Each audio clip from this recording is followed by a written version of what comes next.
Hey everyone, I'm Jordan and welcome back to Peak Adventures.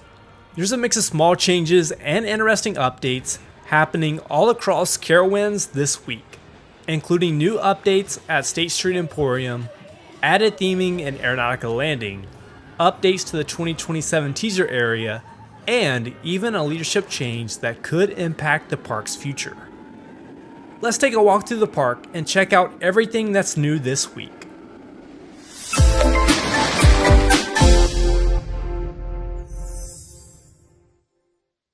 Starting here in Celebration Plaza, progress continues on the future State Street Emporium, the reimagined version of the former Premier's gift shop. On the exterior, one set of doors has received a new burgundy paint color, and surrounding the building, new landscaping and trees have been added, helping bring everything together. Looking inside, work is continuing on the floor, and based on what we can see so far, the new design is shaping up really nicely. Also in Celebration Plaza, the Carolina Sky Tower has received an audio upgrade with new JBL speakers installed inside the gondola. I also appreciate the blue color selection, which better camouflages the speakers against the blue background. Moving over to Thunder Road, there's a subtle but important change near the Victory Lane gift shop. The railing that previously wrapped around the building, which served as an alternate exit path for Thunder Striker, has been removed.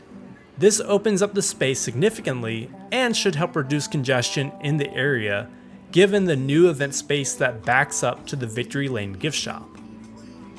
Inside Harmony Hall, new digital menu boards have been installed in the same general area where the previous TVs were located before the wall was removed during the off-season.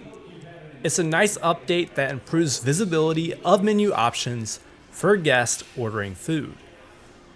Over in Camp Snoopy, the Beagle Scout Badge Quest interactive scavenger hunt screens have finally been powered on for the first time since July of 2025. However, there is still one small issue. The display is currently set in a horizontal format instead of the vertical orientation needed for the screens, so it's likely still being worked on as the scavenger hunt won't be available until later this summer. Heading into Aeronautica Landing, we've got a really nice theming update. Next to gear spin, the fuel tank effect is now working again with mist rising from the top to stimulate steam. This effect hasn't worked in quite some time, so it's great to see Carowinds restoring these small but important details that enhance the area's atmosphere. Also in this area, some changes have been made to the Midway games. Balloon Busters has been relocated under the Sky High Challenge building. A new game, Tub Toss, has been added in that same space.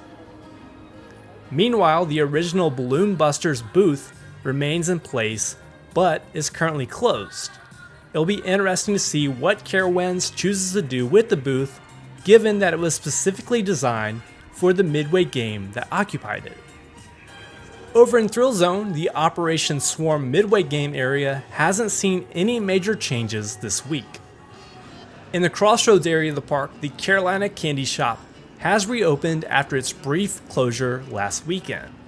There aren't any major visible changes inside the store, so it appears this closure was likely for minor updates or maintenance. Now over in Carousel Park, we've got a small but interesting update tied to the 2027 project teaser area.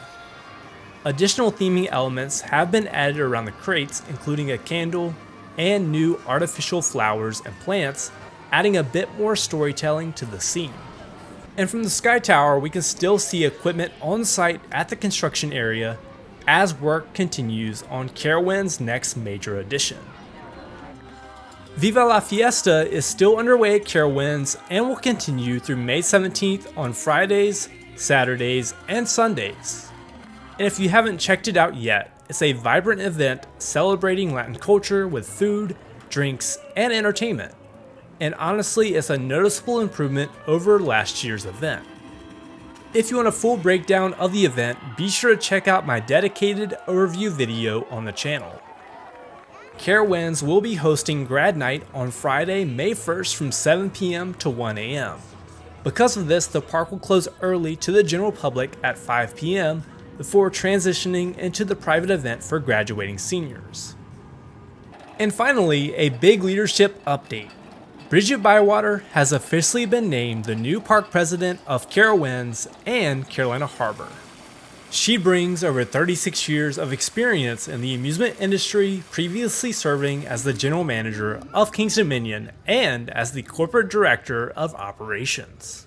After reaching out to guests familiar with her work, the feedback has been overwhelmingly positive, with many highlighting her visibility in the park, hands-on leadership style, and strong focus on both guests and employees.